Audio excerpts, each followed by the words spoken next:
Hello, my lovely kids. Today I will tell you a very interesting story. Are you ready? Let's start. The name of this story is The Tortoise and the Bird. A tortoise was resting under a tree on which a bird had built its nest. तो एक बार एक टॉर्टस था, वो tree के नीचे आराम कर रहा था और उसी ट्री पर एक बर्ड ने अपना नेस्ट बनाया था. The tortoise spoke to the bird mockingly. तो tortoise bird से बोला उसका मजाक उड़ाते हुए, What a shabby home you have. It is made up of broken twigs and it has no roof.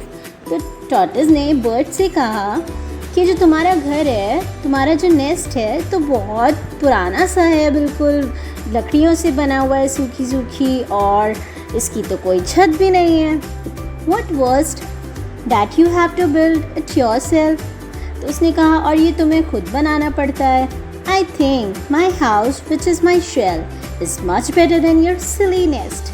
तो tortoise ने bird से कहा कि मुझे लगता है जो मेरा हाउस है, जो कि मेरा शेल है, वो तुम्हारे बेकार से नेस्ट से बहुत अच्छा है.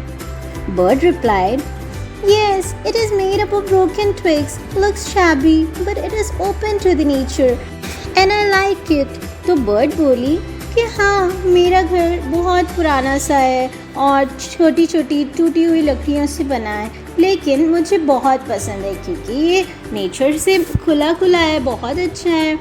Tortoise said, but it's not better than mine. Tortoise बोला कि हाँ ठीक है, लेकिन ये मेरे घर से बेटर नहीं है. Bird said, my home has space for my family and friends, but Your shell cannot accommodate anyone other than you. तो बर्ड बोली कि ठीक है, लेकिन मेरा जो घर है, मेरे घर में तो मेरी फैमिली रह सकती है, मेरे फ्रेंड्स रह सकते हैं, लेकिन तुम्हारा जो शेल है उसमें तो सिर्फ तुम ही रह सकते हो. Maybe you have a better house, but I have a better home in which we all live together. तो बर्ड ने कहा, हाँ शायद तुम्हारा हाउस मुझसे बेटर हो, लेकिन मेरा घर ज़्यादा अच्छा है जिसमें हम सब एक साथ रहते हैं अपनी फैमिली के साथ.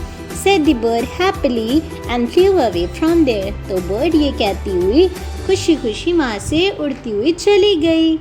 I hope kids you all like this story. We'll listen to more stories next time. Till then, bye bye. Take care.